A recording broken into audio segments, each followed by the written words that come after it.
सो असी पहुंच चुके सगे जी 17वां भाव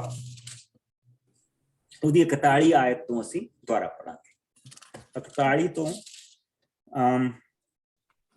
41 ਤੋਂ ਲੈ ਕੇ 47 ਤੱਕ। मैं पढ़ दें पास्टर जी? जी मेरी भैन। हाँ जी। दाऊद दी गोलियत उत्ते जित। तद फिलिस्ती गोलियत दाऊद दी वल चल पिया। उस दा ढाल चुकण वाला उसदे अगे अगे चल गया सी। ਉਹ दाऊद दे लागे पहुंच गया। फिलिस्ती ने दाऊद ਨੂੰ देख के घृणा ਕੀਤੀ ਕਿਉਂਕਿ ਉਹ ਕੇਵਲ ਛੋਕਰਾ ਹੀ ਸੀ ਅਤੇ ਦੇਖਣ ਵਿੱਚ ਸੁੰਦਰ ਅਤੇ ਚੰਗਾ ਸੀ। ਉਸਨੇ दाऊद ਨੂੰ ਕਿਹਾ, ਤੂੰ ਹੱਥ ਵਿੱਚ ਡੰਡਾ ਫੜੀ ਮੇਰੇ ਵੱਲ ਆਇਆ ਹੈ, ਕੀ ਮੈਂ ਕੋਈ ਕੁੱਤਾ ਆ? ਤਦ ਉਸਨੇ ਆਪਣੇ ਦੇਵਤੇ ਦਾ ਨਾਂ ਲੈ ਕੇ दाऊद ਨੂੰ ਸਰਾਪ ਦਿੱਤਾ ਅਤੇ ਉਸਨੇ दाऊद ਨੂੰ ਕਿਹਾ, ਤੂੰ ਅੱਗੇ ਵਧ, ਅੱਜ ਮੈਂ ਤੇਰਾ ਮਾਸ ਪੰਛੀਆਂ ਤੇ ਜਾਨਵਰਾਂ ਨੂੰ ਖਾਣ ਲਈ ਦੇਵਾਂਗਾ। दाऊद ਨੇ ਉੱਤਰ ਦਿੱਤਾ, ਤੂੰ ਮੇਰੇ ਕੋਲ ਤਲਵਾਰ, ਬਰਛਾ ਤੇ ਢਾਲ ਲੈ ਕੇ ਆਇਆ ਹੈ, ਪਰ ਮੈਂ ਤੇਰੇ ਕੋਲ ਸਰਵ ਸ਼ਕਤੀਮਾਨ ਪ੍ਰਭੂ ਦੇ ਨਾਂ ਨਾਲ, ਜੋ ਇਜ਼ਰਾਈਲ ਸੈਨਾ ਦਾ ਅਸਲੀ ਸੈਨਾਪਤੀ ਹੈ, ਆਇਆ ਹਾਂ। ਤੂੰ ਉਸ ਦੇ ਨਾਂ ਦੀ ਨਿੰਦਾ ਕੀਤੀ ਹੈ। ਅੱਜ ਪ੍ਰਭੂ ਤੈਨੂੰ ਮੇਰੇ ਹੱਥੀ ਸੌਂਪ ਦੇਵੇਗਾ। ਤਦ ਮੈਂ ਫਿਲਿਸਤੀ ਸੈਨਾ ਦੇ ਸਰੀਰ ਪੰਛੀਆਂ ਅਤੇ ਜਾਨਵਰਾਂ ਨੂੰ ਖਾਣ ਲਈ ਦੇਵਾਂਗਾ। ਇਸ ਤੋਂ ਸਾਰਾ ਸੰਸਾਰ ਜਾਣ ਜਾਵੇਗਾ ਕਿ ਇਜ਼ਰਾਈਲ ਦਾ ਇੱਕ ਪਰਮੇਸ਼ਰ ਹੈ। ਇਸ ਤੋਂ ਹਰ ਕੋਈ ਇਹ ਵੀ ਜਾਣ ਜਾਵੇਗਾ ਕਿ ਪ੍ਰਭੂ ਆਪਣੇ ਲੋਕਾਂ ਦੇ ਬਚਾਅ ਲਈ ਤਲਵਾਰ ਜਾਂ ਬਰਛੇ ਨਾਲ ਨਹੀਂ ਲੜਦਾ ਹੈ, ਉਹ ਹੀ ਜੰਗ ਵਿੱਚ ਮਹਾ ਜੇਤੂ ਹੈ। ਇਸ ਲਈ ਉਹ ਅੱਜ ਤੈਨੂੰ ਸਾਡੇ ਹੱਥੀਂ ਸੌਂਪ ਦੇਵੇਗਾ। ਆਮੀਨ। ਸੋ ਅਸੀਂ ਇੱਥੇ ਪ੍ਰਭੂ ਦੇ ਵਚਨ ਦੇ ਵਿੱਚ ਇਹ ਦੇਖਦੇ ਪਏ ਹਾਂ ਕਿ ਦੋ ਚੀਜ਼ਾਂ। ਉਹ ਬੰਦਾ ਆਪਣਾ ਸਰੀਰ ਦੇਖਦਾ ਪਿਆ ਵੀ ਉਹ ਕਿੱਡਾ ਵੱਡਾ ਆ, ਉਹ ਬਹਾਦਰ ਆ, ਬਚਪਨ ਤੋਂ ਲੜਦਾ ਆ ਰਿਹਾ ਔਰ ਉਸਦੇ ਕੋਲ ਪੂਰਾ ਜੰਗ ਕਿੱਦਾਂ ਕੀਤੀ ਜਾਂਦੀ ਸਾਰਾ ਗਿਆਨ। ਦੂਸਰਾ, ਉਹ ਜੰਗ ਦੇ ਲਈ ਰੈਡੀ ਆ। ਉਸਨੇ ਕਬਜ਼ ਪਾਇਆ ਆ, ਉਸਨੇ ਮੁਕਟ ਪਾਇਆ ਆ, ਉਸਦੇ ਹੱਥ ਦੇ ਵਿੱਚ ਤਲਵਾਰ ਆ, ਬਰਛਾ ਆ, ਢਾਲ ਚੁੱਕਣ ਦੇ ਹਥਿਆਰ ਚੁੱਕਣ ਵਾਲਾ ਉਸਦੇ ਨਾਲ ਚੱਲਦਾ ਪਿਆ। ਤੇ ਉਸਨੇ ਜਿਸਲੇ ਅੱਗਿਓਂ ਦੇਖਿਆ ਵੀ ਕੌਣ ਆ ਰਿਹਾ, ਉਹ ਕਹਿੰਦਾ ਵੀ ਤੂੰ, ਮੈਂ ਕੋਈ ਕੁੱਤਾ ਹੈ ਵੀ ਤੂੰ ਡੰਡਾ ਲੈ ਕੇ ਆ ਗਈ? ਤੇਰੇ ਕੋਲ ਕੋਈ ਹਥਿਆਰ ਨੇ? ਅੱਜ ਮੈਂ ਤੇਰਾ ਮਾਸ ਜਾਨਵਰਾਂ ਨੂੰ ਦਵਾਂਗਾ ਖਾਣ ਨੂੰ। ਉਸਨੇ ਕਿ दाऊद ਨੇ ਜਿਹੜਾ ਉੱਤਰ ਸੀ ਉਹ ਬਹੁਤ ਸੁੰਦਰ ਸੀ। ਉਸਨੇ ਇਹ ਚੀਜ਼ ਕਹੀ, ਤੂੰ ਮੇਰੇ ਕੋਲ ਤਲਵਾਰ, ਬਰਛਾ ਤੇ ਢਾਲ ਲੈ ਕੇ ਆਇਆ ਹੈ। ਔਰ ਤੂੰ ਸੋਚਦਾ ਕਿ ਤੂੰ ਇਸ ਦੇ ਨਾਲ ਜਿੱਤ ਪ੍ਰਾਪਤ ਕਰ ਲਏਗਾ, ਪਰ ਤੈਨੂੰ ਪਤਾ ਨਹੀਂ ਤੂੰ ਕੀਤਾ ਕੀ ਆ। ਤੂੰ 40 ਦਿਨ ਪ੍ਰਭੂ ਦੇ ਨਾਂ ਦੇ ਉੱਤੇ ਆ ਕੇ ਉਸਦੇ ਨਾਮ ਦੀ ਨਿੰਦਾ ਕਰਦਾ ਰਿਹਾ ਔਰ ਇਸ ਕਰਕੇ ਪ੍ਰਭੂ ਨੇ ਕੋਈ ਬਹੁਤ ਵੱਡਾ ਬਹਾਦਰ ਨਹੀਂ ਤੇਰੇ ਤੋਂ ਕਰ ਲਿਆ। ਉਸਨੇ ਅੱਜ ਤੈਨੂੰ ਕੁੱਤੇ ਦੀ ਮੌਤ ਹੀ ਦੇਣੀ ਹੈ। ਲੋਕ ਜਾਣਨਗੇ ਕਿ ਜਦ ਪ੍ਰਭੂ ਜੰਗ ਕਰਦਾ ਤੇ ਉਹ ਕਿਸ ਤਰ੍ਹਾਂ ਕਰਦਾ। ਉਹ ਤਲਵਾਰ, ਤੀਰ ਤਲਵਾਰ, ਬਰਛਿਆਂ ਦੇ ਨਾਲ ਜੰਗ ਨਹੀਂ ਕਰਦਾ, ਆਪਣੀ ਆਤਮਾ ਦੇ ਨਾਲ ਜੰਗ ਕਰਦਾ, ਆਪਣੇ ਸ਼ਬਦ ਦੇ ਨਾਲ ਜੰਗ ਕਰਦਾ। ਜੇ ਨਹੀਂ ਯਕੀਨ ਤਾਂ ਤੁਸੀਂ ਰੈਵਲੇਸ਼ਨ ਦੀ ਪੋਥੀ ਪੜ੍ਹ ਲਓ। ਰੈਵਲੇਸ਼ਨ ਦੀ ਪੋਥੀ ਦੇ ਵਿੱਚ ਕਿਤੇ ਵੀ ਪ੍ਰਭੂ ਨੇ ਤਲਵਾਰ ਦੇ ਨਾਲ ਜੰਗ ਨਹੀਂ ਕੀਤੀ, ਉਹਦਾ ਸ਼ਬਦ ਕਾਫੀ। ਸੋ ਅਸੀਂ ਇੱਥੇ ਦੇਖਦੇ ਪਏ ਹਾਂ, ਕਹਿੰਦਾ ਅੱਜ ਉਹ ਮੇਰੇ ਹੱਥੀ ਸੌਂਪ ਦੇਵੇਗਾ, ਤਦ ਮੈਂ ਫਿਲਿਸਤੀ ਸੈਨਾ ਦੇ ਸਰੀਰ ਪੰਛੀਆਂ, ਯਾਨੀ ਕਿ ਉਹਨੇ ਤਾਂ ਇਹਨੂੰ ਕਿਹਾ ਨਾ ਤੇਰੇ ਇਕੱਲੇ ਦੇ, ਉਹ ਕਹਿੰਦਾ ਤੈਨੂੰ ਹੀ ਨਹੀਂ, ਤੇਰੀ ਜਿਹੜੀ ਸੈਨਾ ਤੂੰ ਲੈ ਕੇ ਆਇਆ ਹੈ ਨਾ ਨਾਲ, ਤੇਰੀ ਸੈਨਾ ਦਾ ਜਿਹੜੇ ਸਰੀਰ ਆ ਉਹ ਅੱਜ ਜਾਨਵਰ ਖਾਣਗੇ। ਇਸ ਤੋਂ ਹਰ ਕੋਈ ਇਹ ਹੀ ਜਾਣ ਜਾਵੇਗਾ ਕਿ ਪ੍ਰਭੂ ਆਪਣਿਆਂ ਲੋਕਾਂ ਦਾ ਬਚਾਅ ਦੇ ਲਈ ਤਲਵਾਰ ਜਾਂ ਬਰਛੇ ਦੇ ਨਾਲ ਨਹੀਂ ਲੜਦਾ ਹੈ, ਉਹ ਜੰਗ ਵਿੱਚ ਮਹਾ ਜੇਤੂ ਹੈ। ਜੰਗ ਉਹ ਕਰਦਾ, ਉਹ ਜੰਗ ਵਿੱਚ ਮਹਾ ਜੇਤੂ ਹੈ। ਇਸ ਲਈ ਉਹ ਅੱਜ ਤੈਨੂੰ ਮੇਰੇ ਹੱਥੀਂ ਸੌਂਪ ਦੇਗਾ। ਔਰ ਇਹ ਮੇਨ ਚੀਜ਼,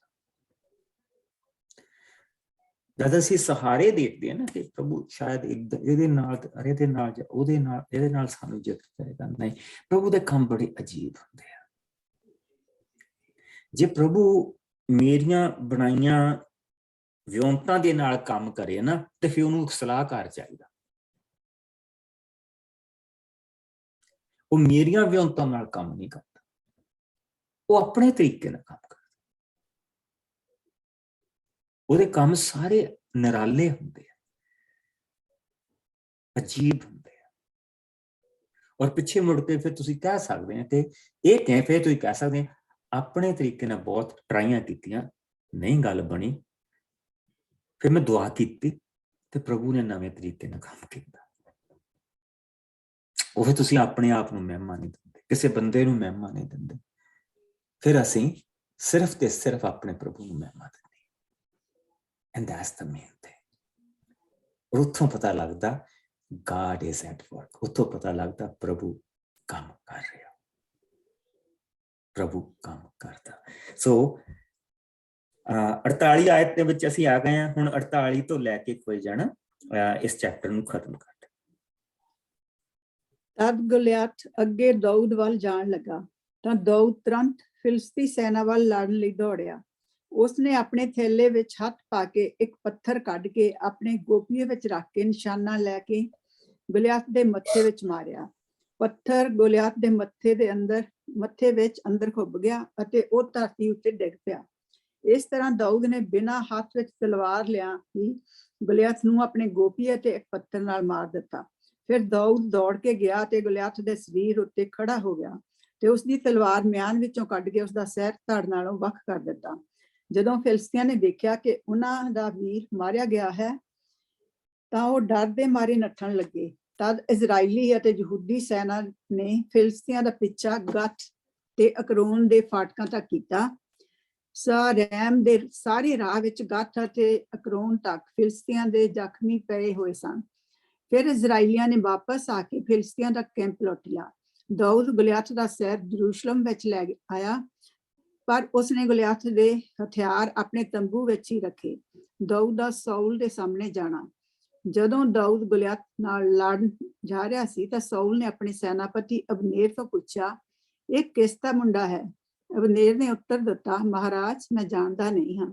ਸਾਊਲ ਨੇ ਉਸਨੂੰ ਆਗਿਆ ਦਿੱਤੀ ਕਿ ਜਾ ਕੇ ਪਤਾ ਕਰ। ਇਸ ਲਈ ਜਦੋਂ ਉਹ ਦਾਊਦ ਗੋਲਿਆਥ ਨੂੰ ਮਾਰ ਕੇ ਹੱਥ ਵਿੱਚ ਉਸਦਾ ਸਿਰ ਫੜੀ ਵਾਪਸ ਆ ਰਿਹਾ ਸੀ ਤਾਂ ਅਬਨੇਰ ਉਸਨੂੰ ਸਾਊਲ ਕੋਲ ਲੈ ਗਿਆ। ਸਾਊਲ ਨੇ ਦਾਊਦ ਤੋਂ ਪੁੱਛਿਆ, ਜਵਾਨ, ਤੂੰ ਕਿਸ ਦਾ ਪੁੱਤਰ ਹੈ? ਦਾਊਦ ਨੇ ਉੱਤਰ ਦਿੱਤਾ, ਮੈਂ ਤੇਰੇ ਦਾਸ ਜੱਸੀ ਦਾ ਪੁੱਤਰ ਹਾਂ, ਜੋ ਬੈਤਲਹਮ ਨਗਰ ਦਾ ਰਹਿਣ ਵਾਲਾ ਹੈ। ਆਮੀਨ। ਤੁਸੀਂ ਇੱਕ ਚੀਜ਼ ਦੇਖੀ, ਕਿੰਨਾ ਬੰਦਾ ਇਹ ਸੈਲਫ ਸੈਂਟਰਡ।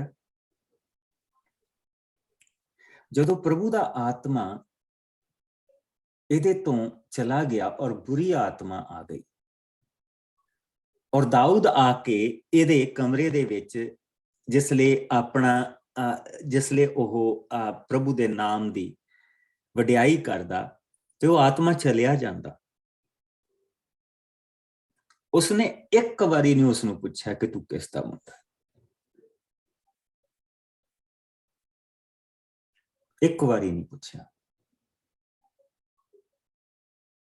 ਇੰਨਾ ਵੱਡਾ ਕੰਮ ਉਹਦੇ ਲਈ ਹੋ ਰਿਹਾ ਕਿ ਇੱਕ ਆਤਮਾ ਜੋ ਉਸਨੂੰ ਨਾ ਦਿਨੇ ਚੈਨ ਲੈਣ ਦਿੰਦਾ ਨਾ ਰਾਤ ਨੂੰ ਚੈਨ ਲੈਣ ਦਿੰਦਾ, ਕਿਉਂਕਿ ਪ੍ਰਭੂ ਨੇ ਉਹ ਬੁਰੀ ਆਤਮਾ ਕੱਢੀ ਹੋਊਗਾ। ਔਰ ਉਹਦੀ ਜਵਾਬ ਆ, ਔਰ ਉਹ ਪਵਿੱਤਰ ਆਤਮਾ ਦੀ ਹਜ਼ੂਰੀ ਦੇ ਵਿੱਚ ਨਹੀਂ ਰਹਿ ਸਕਦੀ। ਸੋ ਜਿਹੜਾ ਦਾਊਦ ਜਿਸਲੇ ਆਉਂਦਾ, ਉਹ ਪਵਿੱਤਰ ਆਤਮਾ ਦੀ ਹਜ਼ੂਰੀ ਉਸਦੇ ਉੱਤੇ ਆ। ਉਹ ਜਿਸਲੇ ਆਉਂਦਾ ਉਹ ਪ੍ਰਭੂ ਦੀ ਵਡਿਆਈ ਕਰਦਾ, ਕਿਉਂਕਿ ਦਾਊਦ ਦੇ ਉੱਤੇ ਪ੍ਰਭੂ ਦਾ ਪਵਿੱਤਰ ਆਤਮਾ, ਉਹ ਆਤਮਾ ਦੂਜੀ ਆਤਮਾ ਨੂੰ ਜਾਣਾ ਪੈਂਦਾ। ਹੁਣ ਸਾਊਲ ਦਿਨ ਕੰਮ ਵੀ ਕਰ ਸਕਦਾ, ਖਾ ਪੀ ਵੀ ਸਕਦਾ, ਆਰਾਮ ਵੀ ਕਰ ਸਕਦਾ, ਸੌਂ ਵੀ ਸਕਦਾ, ਲੇਕਿਨ ਇੱਕ ਵਾਰੀ ਨਹੀਂ ਉਸਨੂੰ ਪੁੱਛਿਆ ਕਿ ਬੇਟਾ ਤੂੰ ਕੌਣ?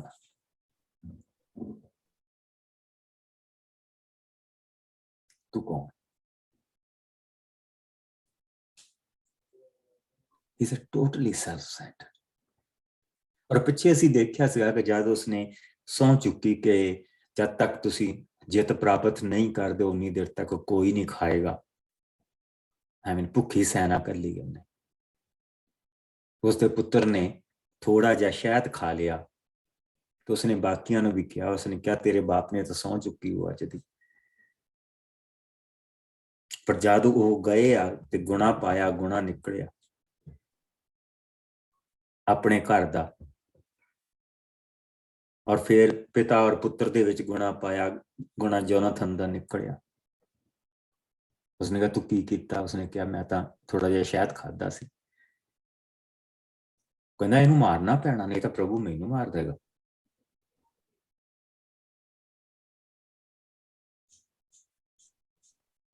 ਯਾਨੀ ਕਿ ਉਸਨੂੰ ਆਪਣੇ ਪੁੱਤਰ ਦੇ ਨਾਲ ਵੀ ਨਹੀਂ, ਸਿਰਫ ਆਪਣੇ ਨਾਲ। ਟੋਟਲੀ ਸੈਲਫ ਸੈਂਟਰਡ, ਆਪ ਹੁਦਰਾ। ਸੋ ਪ੍ਰਭੂ ਦੇ ਵਚਨ ਦੇ ਵਿੱਚ ਜਿਹੜੀ ਅਸੀਂ ਮੇਨ ਚੀਜ਼ ਦੇਖਦੇ ਹਾਂ, ਇਹਨੂੰ ਛੱਡ ਕੇ ਕਿ ਜਿਸ ਲਈ ਅਸੀਂ 48 ਆਇਤ ਤੋਂ ਚੱਲਦੇ ਹਾਂ ਕਿ ਉਹ ਦੋਨੇ ਇੱਕ ਦੂਸਰੇ ਵੱਲ ਦੌੜੇ ਔਰ ਉਸਨੇ ਆਪਣੇ ਗੋਪੀਆਂ ਦੇ ਵਿੱਚ ਇੱਕ ਪੱਥਰ ਰੱਖਿਆ ਔਰ ਪੱਥਰ ਜਿਸ ਲਈ ਉਸਨੇ ਮਾਰਿਆ ਤਾਂ ਉਹਦੇ, ਹੁਣ ਤੁਸੀਂ ਇਹ ਦੇਖੋ, ਉਸਨੇ ਆਪਣੇ ਸਿਰ ਦੇ ਉੱਤੇ ਮੁਕਟ ਪਾਇਆ ਹੈ। ਔਰ ਬੇਸਿਕਲੀ ਇਹ ਜਿਹੜੇ ਯੂਰੋਪੀਅਨ ਜਿਹੜੇ ਹੁੰਦੇ ਸੀਗੇ ਉੱਥੋਂ ਹੀ ਆਏ ਸੀ ਨਾ, ਇਹ ਸਾਰੇ ਦੇ ਸਾਰੇ।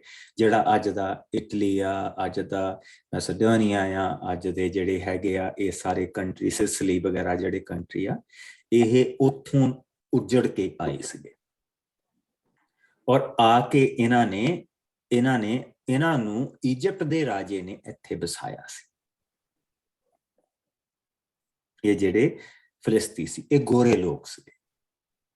ਔਰ ਇਹਨਾਂ ਦੇ ਜਿਹੜੇ ਅਗਰ ਤੁਸੀਂ ਉਸ ਸਮੇਂ ਦੇ ਦੇਖੋ, ਇਹਨਾਂ ਦੇ ਹਮੇਸ਼ਾ ਇੱਥੋਂ ਸਿਰਫ ਅੱਖਾਂ ਨੰਗੀਆਂ ਹੁੰਦੀਆਂ ਸੀ। ਥੋੜੀ ਜਿਹੀ ਜਗ੍ਹਾ ਹੁੰਦੀ ਸੀ ਜਿਹੜੀ ਇਹ ਇੱਥੇ ਇੱਕ ਥੋੜੀ ਜਿਹੀ ਜਗ੍ਹਾ ਬਸ ਖਾਲੀ ਆ ਇੱਥੇ।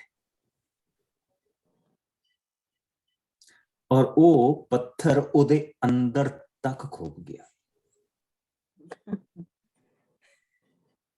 ਔਰ ਇਹ ਮੇਨ ਚੀਜ਼ ਆ ਦੇਖਣ, ਪੱਥਰ ਅੰਦਰ ਤੱਕ ਕਿੱਦਾਂ ਖੁੱਭ ਗਿਆ। ਸੋ ਇਹ ਸਟੱਡੀ ਕਿਸੇ ਨੇ ਕੀਤੀ, ਉਹਨਾਂ ਨੇ, ਕਿਉਂਕਿ ਹਾਲੇ ਵੀ ਉੱਥੇ ਜਿਹੜੇ ਨਿਆਣੇ ਆ ਜਿਹੜੇ ਭੇਡਾਂ ਚਾਰਦੇ, ਉਹਨਾਂ ਕੋਲ ਹਾਲੇ ਵੀ ਗੋਪੀ ਹੁੰਦੇ ਆ। ਐਕਚੁਅਲੀ ਦਾਊਦ ਦੀ ਸੈਨਾ ਦੇ ਵਿੱਚ ਇੱਕ ਐਸਾ ਗਰੁੱਪ ਸੀ ਜਿਹੜਾ ਸਿਰਫ ਗੋਪੀਆਂ ਚਲਾਉਂਦਾ ਸੀ। ਸੋ ਉਹਨਾਂ ਨੇ ਕੰਪੀਟੀਸ਼ਨ ਰੱਖਿਆ, ਉਹਨਾਂ ਨੇ ਬੰਦੇ ਦਾ ਜਿਹੜਾ ਸਿਰ ਸੀਗਾ ਉਸ ਨੂੰ ਬਣਾਇਆ, ਜੋ ਵੀ ਇਹਦੇ ਵਿੱਚ ਹੁੰਦਾ ਬਣਾਇਆ, ਤੇ ਉਹਨਾਂ ਨੇ ਕੰਪੀਟੀਸ਼ਨ ਰੱਖਿਆ ਤੇ ਪੱਥਰ ਜਿੱਦਾਂ ਨਿਆਣਿਆਂ ਕੋਲ ਮਰਵਾਏ ਉਹ ਕਿ ਇਹ ਕਿੱਦਾਂ ਖੁੱਭ ਜਾਊਗਾ। ਐਂਡ ਇਟ ਡਜ਼ ਨਾਟ, ਨਹੀਂ ਖੁੱਭਾ। ਅਖੀਰ ਉਹਨਾਂ ਨੂੰ ਮੰਨਣਾ ਪਿਆ ਕਿ ਪ੍ਰਭੂ ਦੇ ਆਤਮਾ ਦੇ ਜਿਹੜਾ ਹੱਥ ਸੀ ਉਹ ਨਾਲ ਸੀ। ਉਹਨੇ ਜਾ ਕੇ ਐਨ ਅੰਦਰ ਤੱਕ ਉਸਨੂੰ, ਐਂਡ ਹੀ ਵਾਸ ਡੈਡ, ਉਹ ਮਰ ਗਿਆ ਸੀ, ਉਸਨੂੰ ਮਾਰ ਦਿੱਤਾ ਸੀ ਕੋਈ ਪੱਥਰ ਦੇ। ਲੇਕਿਨ ਜਾ ਕੇ ਜਿਸ ਲਈ ਉਸਨੇ ਸਿਰ ਵੱਢ ਕੇ ਸਾਰਿਆਂ ਨੂੰ ਦਿਖਾਇਆ ਤੇ ਫਿਰ ਸਾਰਿਆਂ ਦੇ ਵਿੱਚ ਦੌੜ ਪੈ ਗਈ, ਇਹ ਕੀ ਹੋ ਗਿਆ। ਔਰ ਉਹ ਜਿਹੜੀ ਸੈਨਾ ਆ ਉਹਨਾਂ ਦੇ, ਉਹ ਸਾਰੀ ਜਿਸ ਲਈ ਉਹਨਾਂ ਨੇ ਦੇਖਿਆ ਕਿ ਸਾਡਾ ਸਿਪਾਹੀ ਸਲਾਰ ਉਹ ਮਾਰਿਆ ਗਿਆ, ਔਰ ਜਿਸ ਲਈ ਉਹਨਾਂ ਨੇ ਇਹ ਚੀਜ਼ ਦੇਖੀ ਕਿ ਮਹਾਰਥੀ ਜਿਹੜਾ ਸਾਡਾ ਸੀ ਉਹ ਤਾਂ ਮਾਰਿਆ ਗਿਆ, ਤੇ ਉਹਨਾਂ ਦੇ ਵਿੱਚ ਖਲਬਲੀ ਮਚ ਗਈ। ਉਹ ਸਾਰੇ ਪਿੱਛੇ ਪੈਰੀਂ ਉਹ ਦੌੜ ਪਏ। ਔਰ ਸੈਨਾ 'ਚ ਜਿਸ ਲਈ ਖਲਬਲੀ ਮਚ ਜਾਵੇ ਨਾ, ਜਿਹੜੇ ਪਿਛਲੇ ਪੈਰੀਂ ਦੌੜਦੀ ਹੈ ਸੈਨਾ, ਤੇ ਫਿਰ ਉਹ ਇੱਕ ਦੂਜੇ ਦੇ ਵਿੱਚ ਵੱਜ ਕੇ ਡਿੱਗਦੇ ਹੀ ਆ। ਇਸ ਤੋਂ ਇਲਾਵਾ ਕੁਛ ਨਹੀਂ ਹੁੰਦਾ, because there is no coordination। ਇਹ 'ਚ ਕੋਆਰਡੀਨੇਸ਼ਨ ਨਹੀਂ ਉਹਨਾਂ ਦੇ ਵਿੱਚ ਹੁੰਦੀ ਕੋਈ। ਸੋ ਜਿਸ ਵੇਲੇ ਉਹ ਪਿੱਛੇ ਮੁੜ ਕੇ ਇੱਕ ਦੂਜੇ ਵਿੱਚ ਫਸ ਕੇ ਡਿੱਗਦੇ ਦੌੜੇ ਜਾਂਦੇ ਪਏ ਆ, ਤੇ ਇਜ਼ਰਾਈਲ ਦੀ ਸੈਨਾ ਦਾ ਜਿਸ ਲਈ ਹਮਲਾ ਹੋਇਆ ਤੇ ਉਹਨਾਂ ਨੂੰ ਉਹ ਵਚਨ ਦੇ ਵਿੱਚ ਦੱਸਿਆ ਕਿ ਤਦ ਫਲਸਤੀਨੀਆਂ ਨੇ ਦੇਖਿਆ ਕਿ ਉਹਨਾਂ ਦਾ ਵੀਰ ਮਾਰਿਆ ਗਿਆ ਹੈ। ਉਹ ਡਰ ਕੇ ਮਾਰੇ ਨੱਠਣ ਲੱਗੇ। ਇਜ਼ਰਾਈਲੀ ਅਤੇ ਯਹੂਦੀ ਸੈਨਾ ਫਲਸਤੀਨੀਆਂ ਦਾ ਪਿੱਛਾ ਗਥ ਤੇ ਅਕਰੋਨ ਦੇ ਫਾਟਕਾਂ ਤੱਕ ਕੀਤਾ। ਸੋ ਜਿਸ ਲਈ ਅਸੀਂ ਬੇਸਿਕਲੀ ਦੇਖਦੇ ਪਏ ਹਾਂ ਕਿ ਇਹ ਯੁੱਧ ਜਿਹੜਾ ਹੈ ਉਹ ਕਿੱਥੇ ਹੋ ਰਿਹਾ।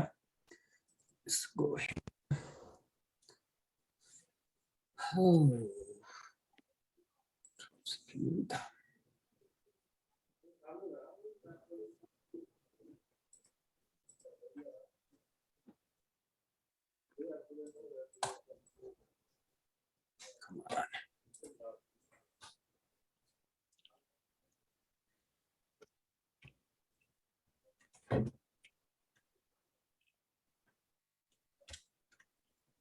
ਸੋ ਜਿਸ ਲਈ ਅਸੀਂ ਦੇਖਦੇ ਪਏ ਹਾਂ ਇਹਨਾਂ ਇਲਾਕਿਆਂ ਨੂੰ, ਤੇ ਜਿਹੜੀ ਜੰਗ ਆ ਉਹ ਇਸ ਇਲਾਕੇ ਦੇ ਵਿੱਚ ਚੱਲਦੀ ਪਈ ਆ। ਔਰ ਗਥ ਦਾ ਜਿਹੜਾ ਇਲਾਕਾ ਉਹ ਆਹ ਹੈ, ਔਰ ਐਕਰੋਨ ਜਿਹੜਾ ਹੈਗਾ ਉਹ ਇਹ ਆ। ਸੋ ਆਹ ਜਿਹੜਾ ਇਲਾਕਾ ਉਸ ਵੇਲੇ ਉਹਨਾਂ ਦੇ ਹੱਥੀਂ ਆ ਚੁੱਕਾ ਸੀ। ਫਿਲਿਸਤੀਨੀਆਂ ਦਾ ਜਿਹੜਾ ਕਬਜ਼ਾ ਸੀ ਉਹ ਇਸ ਇਲਾਕੇ ਤੇ ਹੋ ਚੁੱਕਾ ਸੀ।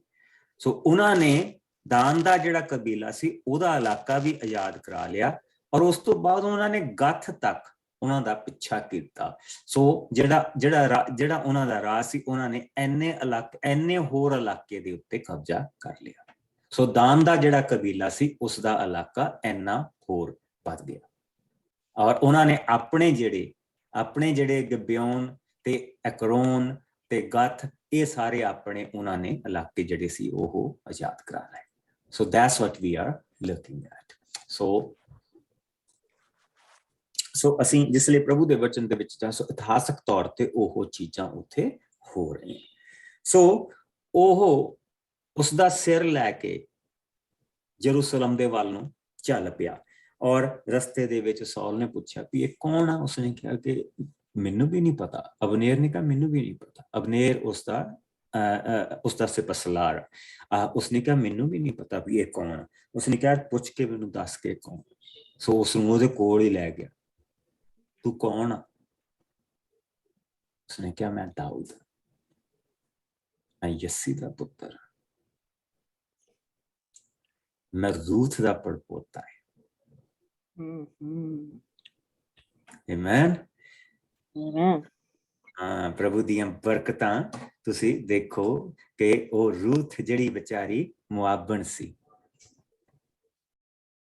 ਉਹਨੂੰ ਪ੍ਰਭੂ ਨੇ ਬਰਕਤ ਦਿੱਤੀ ਅੱਜ, ਔਰ ਪ੍ਰਭੂ ਨੇ ਲੋਕਾਂ ਦੀ ਨਜ਼ਰ ਦੇ ਵਿੱਚ ਉਸਨੂੰ ਬਣਾਉਣਾ ਸ਼ੁਰੂ ਕਰ ਦਿੱਤਾ। 18ਵਾਂ ਭਾਵ ਆਓ ਇਸ ਦੀਆਂ ਪਹਿਲੀਆਂ 5 ਆਇਤਾਂ ਦੇਖੀਏ।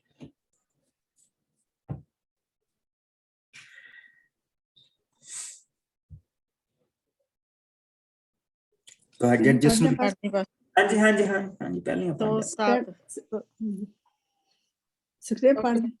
ਓਕੇ ਠੀਕ ਹੈ ਜੀ। ਤੋ ਸਾਊਲ ਦੀ ਦਾਊਦ ਨਾਲ ਗੱਲਬਾਤ ਖਤਮ ਹੋ ਗਈ, ਪਰ ਜੋਨਾਥਨ ਨੂੰ ਦਾਊਦ ਬਹੁਤ ਚੰਗਾ ਲੱਗਾ। ਉਹ ਉਸ ਸਮੇਂ ਤੋਂ ਦਾਊਦ ਨੂੰ ਆਪਣੇ ਵਾਂਗ ਹੀ ਪਿਆਰ ਕਰਨ ਲੱਗਾ।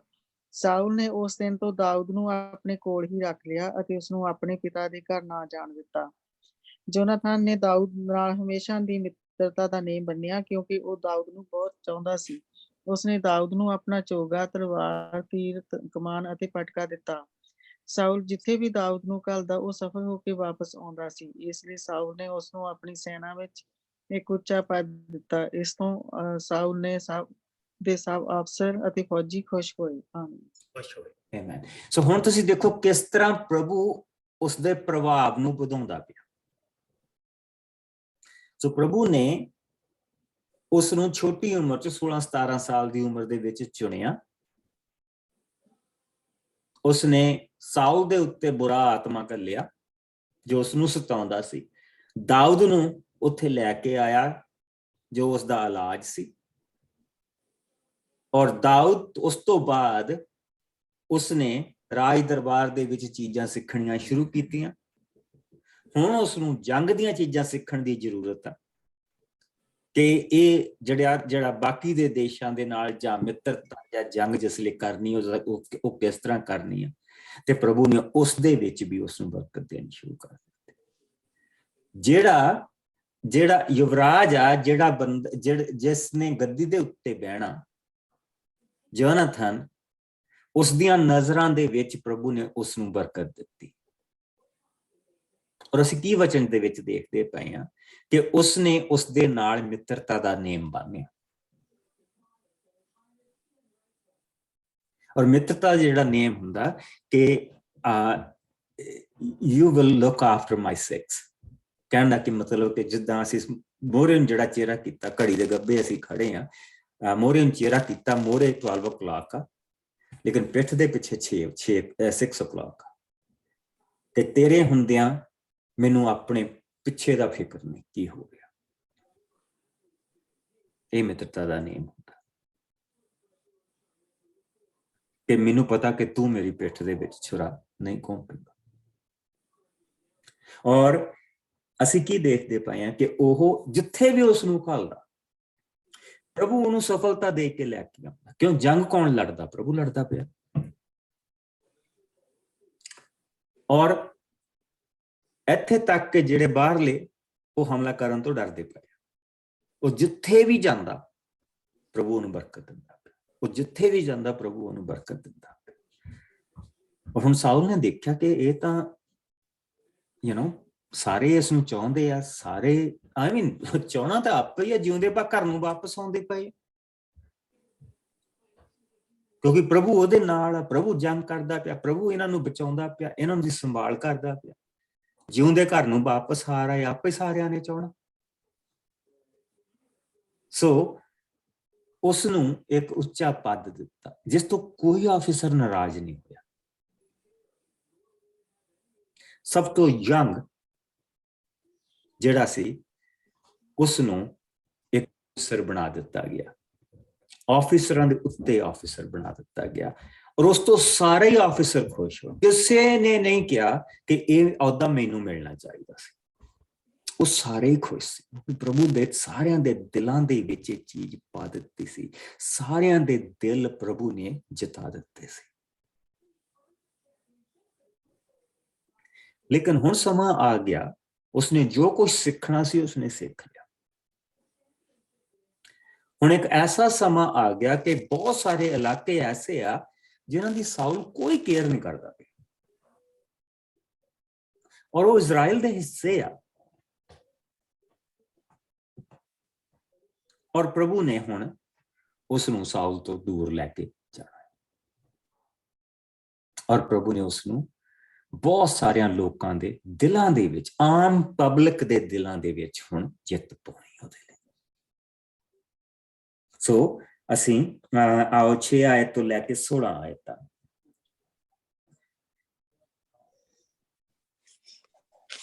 ਸਾਊਲ ਦੀ ਦਾਊਦ ਨਾਲ ਈਰਖਾ। ਜਦੋਂ ਦਾਊਦ ਨੇ ਗੋਲੀਅਤ ਨੂੰ ਮਾਰਿਆ ਅਤੇ ਇਸ ਦੇ ਪਿੱਛੋਂ ਇਸਰਾਇਲੀ ਫੌਜ ਵਾਪਸ ਆ ਰਹੀ ਸੀ ਤਾਂ ਹਰ ਇਸਰਾਇਲ ਨਗਰ ਤੋਂ ਔਰਤਾਂ ਸਾਊਲ ਰਾਜਾ ਦੇ ਸਵਾਗਤ ਲਈ ਨੱਚਦੀਆਂ ਗਾਉਂਦੀਆਂ, ਡੱਫਾਂ ਤੇ ਝਾਂਜਰਾਂ ਵਜਾਉਂਦੀਆਂ ਨਿਕਲੀਆਂ।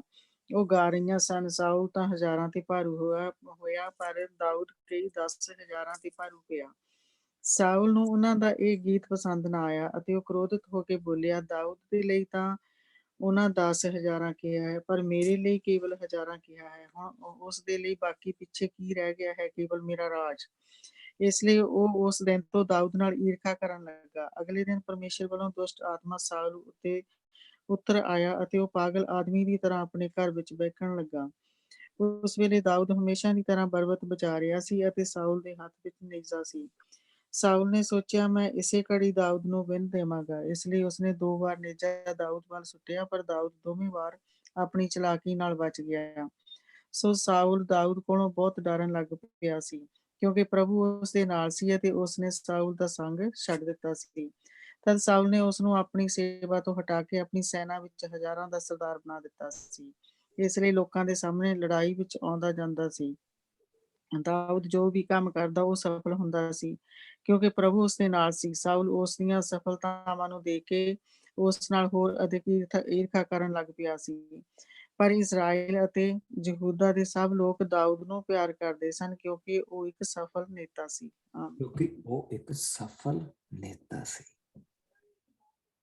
Now that's the main thing. 20-21 ਸਾਲ ਦਾ ਬੱਚਾ ਹੈ। ਸਾਰਿਆਂ ਦੀ ਨਜ਼ਰ ਇਸ ਵੇਲੇ ਦਾਊਦ ਦੇ ਉੱਤੇ ਟਿਕੀ। ਯੋਨਾਥਨ ਨੂੰ ਵੀ ਲੋਕ ਬਹੁਤ ਪਿਆਰ ਕਰਦੇ, ਜਿਹੜਾ ਰਾਜਕੁਮਾਰ ਆ ਯੋਨਾਥਨ, ਉਸਨੂੰ ਵੀ ਬਹੁਤ ਪਿਆਰ ਕਰਦੇ। he was a good man, ਆਪਣੇ ਬਾਪ ਦੀ ਤਰ੍ਹਾਂ ਨਹੀਂ ਸੀਗਾ। he was a good man, ਪਰ ਸਾਊਲ ਤੋਂ ਲੋਕ ਖੁਸ਼ ਨਹੀਂ ਸੀ, ਕਿਉਂਕਿ ਸਾਊਲ ਜਦੋਂ ਵੀ ਵਾਪਸ ਆਉਂਦਾ ਸੀ ਕਿਸੇ ਵੀ ਜੰਗ ਤੋਂ, ਤਾਂ ਲੋਥਾਂ ਲੈ ਕੇ ਵਾਪਸ ਆਉਂਦਾ ਸੀ। ਦਾਊਦ ਇੱਕ ਸਫਲ ਨੇਤਾ ਹੈ। ਉਹ ਆਪਣੀ ਆਰਮੀ ਨੂੰ ਸਫਲਤਾ ਕੌਣ ਦੇ ਰਿਹਾ? ਸਫਲਤਾ ਪ੍ਰਭੂ ਦੇ ਰਿਹਾ। ਸੋ ਹੁਣ ਉਹ ਜਿਸ ਵੇਲੇ ਵਾਪਸ ਆ ਰਿਹਾ, ਤਾਂ ਜਿਹੜੀਆਂ ਔਰਤਾਂ ਆ ਉਹ ਬਾਹਰ ਨਿਕਲੀਆਂ, ਉਹ ਸਭ ਖੁਸ਼ ਆ। ਉਹਨਾਂ ਦੇ ਜਿਨ੍ਹਾਂ ਦੇ ਹਸਬੈਂਡ ਵਾਪਸ ਜਿਉਂਦੇ ਆ ਰਹੇ ਆ, ਕਿਸੇ ਦਾ ਭਰਾ ਵਾਪਸ ਆ, ਕਿਸੇ ਦਾ ਬੇਟਾ ਵਾਪਸ ਆ ਰਿਹਾ, ਕਿਸੇ ਦਾ ਪੋਤਾ ਵਾਪਸ ਆ ਰਿਹਾ ਜਿਉਂਦਾ, ਆਫ ਕੋਰਸ ਉਹ ਖੁਸ਼ ਆ। ਉਹ ਡਫਾਂ ਵਜਾਉਂਦੇ ਬਾਹਰ ਆਏ ਔਰ ਗਾਉਂਦੇ ਨੱਚਦੇ ਗਾਉਂਦੇ ਆਏ ਕਿ ਸੌਲ ਤਾਂ ਹਜ਼ਾਰਾਂ ਤੇ ਭਾਰੀ ਪਿਆ, ਪਰ ਦਾਊਦ 10,000 ਤੇ ਭਾਰੀ ਪਿਆ, ਕਈ 10,000 ਤੇ ਭਾਰੀ ਪਿਆ। ਸਾਊਲ ਨੇ ਜਿਸ ਲਈ ਇਹ ਗੱਲ ਸੁਣੀ, ਉਸਨੂੰ ਕਿਉਂਕਿ ਹੁਣ ਬੁਰੀ ਆਤਮਾ ਦੇ ਨਾਲ ਉਹ ਭਰਪੂਰ ਹੈ ਇਸ ਵੇਲੇ, ਜਿਸ ਲਈ ਉਸਨੇ ਇਹ ਗੱਲ ਸੁਣੀ, ਉਸਨੂੰ ਇਹ ਚੰਗੀ ਨਹੀਂ ਲੱਗੀ। It just cut him to the heart. ਉਸਨੇ ਕਿਹਾ ਹੁਣ ਬਾਕੀ ਰਹਿ ਕੀ ਗਿਆ? ਇਹਨੂੰ 10,000 ਆਖਿਆ, ਮੈਨੂੰ 1000 ਆਖਿਆ, ਬਾਕੀ ਹੁਣ ਰਹਿ ਕੀ ਗਿਆ? ਮੇਰਾ ਰਾਜ ਵਾਲੋਂ ਨੇ ਆਪੇ ਭਵਿੱਖਬਾਣੀ ਕਰਤੀ, ਮੇਰਾ ਰਾਜ ਉਹ ਵੀ ਹੁਣ ਇਹਨੂੰ ਦੇ ਦੇਵਾਂ ਮੈਂ। ਔਰ ਅਸੀਂ ਇਹ ਦੇਖਦੇ ਪਏ ਹਾਂ ਵਚਨ ਦੇ ਵਿੱਚ ਕਿ ਉਹ ਹੁਣ ਬਹਿਕਣ ਲੱਗਾ, ਪਾਗਲ ਹੋਣ ਲੱਗਾ। ਆਤਮਾ ਜਿਹੜੀ ਉਸਨੂੰ ਹੁਣ ਐਨ ਬਿਲਕੁਲ ਉਸਨੂੰ ਮਰੋੜਦੀ ਪਈ ਆ, ਪਾਗਲਾਂ ਦੀ ਤਰ੍ਹਾਂ ਆਪਣੇ ਘਰ ਦੇ ਵਿੱਚ, ਮਹਿਲ ਦੇ ਵਿੱਚ ਦੌੜਾ ਫਿਰਦਾ। ਔਰ ਕਿਉਂਕਿ ਦੁਸ਼ਟ ਆਤਮਾ ਉਸਨੂੰ ਸਤਾ ਰਹੀ, ਦੁਸ਼ਟ ਆਤਮਾ ਉਸਨੂੰ ਸਤਾ ਰਹੀ। ਔਰ ਦਾਊਦ ਨੇ ਜਿਸ ਵੇਲੇ ਉੱਥੇ ਗਿਆ ਤੇ ਉਸਨੇ ਜਿਸ ਵੇਲੇ ਪਰਬਤ ਵਜਾਉਣੀ ਆਪਣੀ ਸ਼ੁਰੂ ਕੀਤੀ, ਉਸਨੇ ਕਿਹਾ ਕਿ ਮੈਂ ਇਹਦਾ ਕੰਮ ਹੀ ਖਤਮ ਕਰ ਦਿੰਦਾ। ਉਸਨੇ 2 ਵਾਰੀ ਨੇਜਾ ਉਹਦੇ ਮਾਰਿਆ, ਲੇਕਿਨ ਲੱਗਾ। ਸੋ ਉਸਨੇ ਜਿਸ ਵੇਲੇ ਇਹ ਦੇਖਿਆ ਕਿ ਇਹ ਨਹੀਂ, ਉਹ ਬਚ ਗਿਆ ਦੋਨੀ ਵਾਰੀ, ਤਾਂ ਉਸਨੇ ਇਹ ਦੇਖਿਆ ਕਿ ਇਹਦੇ ਨਾਲ ਪ੍ਰਭੂ। ਤਾਂ ਨੇਜੇ ਵਿੱਚ ਮਾਹਰ ਆ ਸਾਊਲ, ਨਿਸ਼ਾਨਾ ਕਿੱਦਾਂ ਹੋ ਗਿਆ ਕਦਮ ਗਿਆ। ਫਿਰ ਉਹ ਦਾਊਦ ਤੋਂ ਡਰਨ ਲੱਗਾ। ਉਸਨੇ ਕਿਹਾ ਇਸਨੂੰ ਮੇਰੇ ਤੋਂ ਦੂਰ ਹੀ ਰੱਖੋ। ਤਾਂ ਉਸਨੇ ਫਿਰ ਉਸਨੂੰ ਲੜਾਈਆਂ ਵਿੱਚ ਹੀ ਘੱਲਤਾ, ਕਿਤੇ ਲੜਾਈ ਲੜੂਈ ਦੇ ਵਿੱਚ ਮਾਰਿਆ ਜਾਊਗਾ ਆਪੇ। ਲੇਕਿਨ ਉਹ ਜਿੱਥੇ ਜਿਹੜੀ ਵੀ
ਮਾਸਟਰ ਜੀ ਤੁਹਾਡੀ ਪਿਕਚਰ ਪੌਜ਼ ਹੋ ਗਈ ਹੈ, ਇਹਦਾ ਵਾਈਫਾਈ ਦਾ ਹੈਗਾ ਕਨੈਕਸ਼ਨ ਦੀ ਪ੍ਰੋਬਲਮ ਹੋ ਗਈ।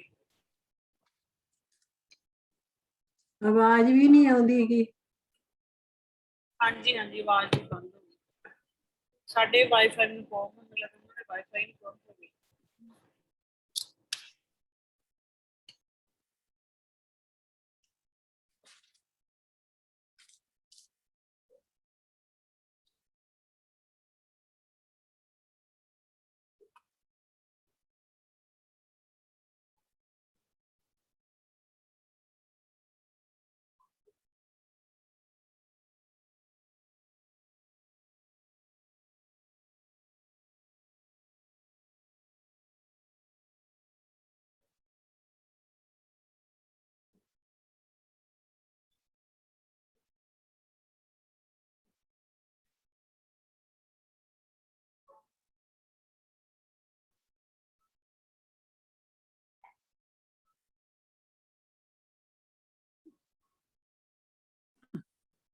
ਬਸ ਇੱਕ ਦੱਸ ਕੋਈ ਪ੍ਰੋਬਲਮ ਪੈ ਗਈ ਆ, ਇਸ ਕਰਕੇ ਅੱਜ ਇੱਥੇ ਉਹ ਹਰਿੰਦਰ ਦਾ ਮੈਸੇਜ ਆਇਆ ਵੀ ਇੱਥੇ ਆਪਾਂ ਬੰਦ ਕਰ ਦਿੰਦੇ ਆ, ਉਹਨਾਂ ਦੇ ਉੱਥੇ ਸਿਸਟਮ 'ਚ ਕੋਈ ਪ੍ਰੋਬਲਮ ਆ ਗਈ ਹੈ। Thank you. ਓਕੇ ਜੀ। ਹਮ।